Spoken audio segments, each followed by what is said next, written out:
So not every Democrat is on board with what Gavin's doing. It's interesting. He doesn't seem to have a lot of support of his own party in California. They seem to kind of roll their eyes at old Gavin doing what he's doing. So we'll take a look. This is only like a minute long. So call a special session. They've talked about it as a Trump proofing of California.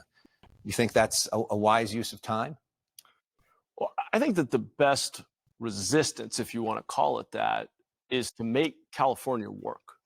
Prove that what we're doing here is a model for the country going forward. That's where we've been. For the last 50 years, we were the state that led the way. We innovated, we solved problems, we were the trendsetter, and now we're reacting.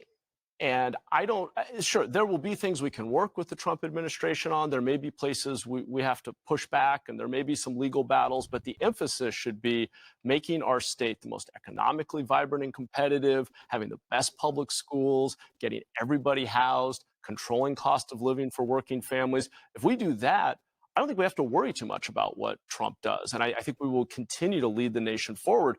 But unfortunately, people aren't looking to us for leadership anymore. And that's a problem. Sounds like what you're saying is that you think the governor is focused on the wrong things. I think the Democratic Party in our state needs to get back to basics, listen to ordinary people about the issues that affect their daily lives, be honest that the policies and programs we have in place are not always delivering the outcomes we need. It's why I was an early backer of Prop 36. Mm-hmm. A huge issue in this state is so that you have the mayor of San Jose, also very liberal city, now also saying sort of the same thing that Scott Wiener's saying, which is, hey guys, we have kind of screwed up here, and we have received the message loud and clear from voters that our policies are not hitting home anymore, and they are not beholden to us. They are not, they're not. We don't have all their votes locked up in perpetuity, and we have to do something about it.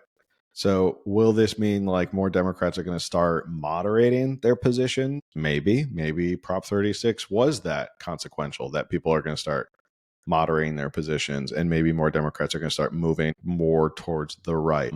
Everything wasn't even extreme. Like, I think we all agree that we want public schools to do well. We want the cost of living to be affordable. We want people to want to live here and to have good jobs. Like, none of that is an extreme thought. None of that's like a far left or a far right. Like, yeah, it's the basics, like he said. Yeah. And I think that, that message is probably resonating really well with a lot of Californians of like, wait a second, we need to get back to public safety. We need to make sure our cities and communities are safe. We need to make sure education is doing well. We need to make it affordable. We need to make sure there's a good economy here that works for everybody. And we've gotten too far off track. And now there are Democrats like in LA, like we talked about last week in terms of sanctuary cities. And we'll talk about what's going on in San Diego County in a little bit, that are going the opposite direction. They are not listening to this, and they're going, no, we're going to double down on the crazy and the far left policies, and let's see how that works. I think they're shooting themselves in the foot, to be completely honest. I don't think it's great. It's a great look for them to run farther left because Donald Trump won the presidency and he won 9 more counties in California. I don't think running to the left is the way to do it. If Scott Wiener is saying like, hey guys, we need to figure this out and get better, and then you have the San Jose mayor who's going, hey guys, we need to get back to the basics. Like, I don't think there's more room on the left for California to go, if that makes sense, for California Democrats, unless you're in like San Francisco and you're running for like a local election, sure. But outside of that, I don't think like a lot of there's not that much room on the far left anymore in California. I think there's been a rebuke, the pendulum swinging back the other way. What are your thoughts? Well, it's funny because I think like in the case of San Diego, if what Scott Wiener said in this article is really true to his heart and his beliefs, he's going to start to distance himself from the likes of Nora Vargas, that's her name, right? Tara Lassa Reamer, Todd Gloria and stuff. Like, he's going to start to be like, no, you guys are going so extreme and we've already figured out this isn't working and this is a failure. And I don't want to align with that. And he's going to probably start to be like, I'm not with you on that. I'm doing something else, which would be really interesting to see. I still think Scott Wiener's a pig. I'm not defending him, but I give credit where credit's due. And if he's like having this, this wake up moment of like, these X, Y, and Z have failed, then I'm going to give him credit for that.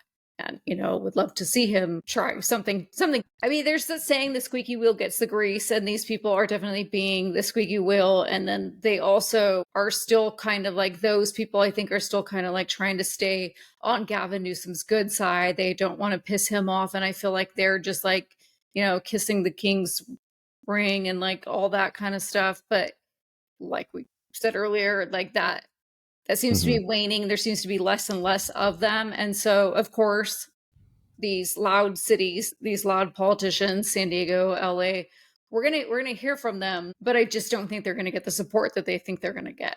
Yeah. You could Somebody in disagree. the chat.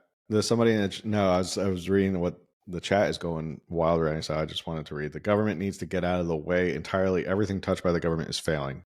I agree. Yeah. It goes on to say, I think at this point, there's no way that they can totally recover. Yeah, I think it's Democrats are in a tough position right now, which is they will have to reconcile the fact that they have to admit a lot of the stuff that they did is not working, that CEQA is not working, the regulations and the zoning's not working, and they're going to have to kind of backpedal on that. Is that going to turn off a lot of their voters and supporters who like this regulation and like this stuff?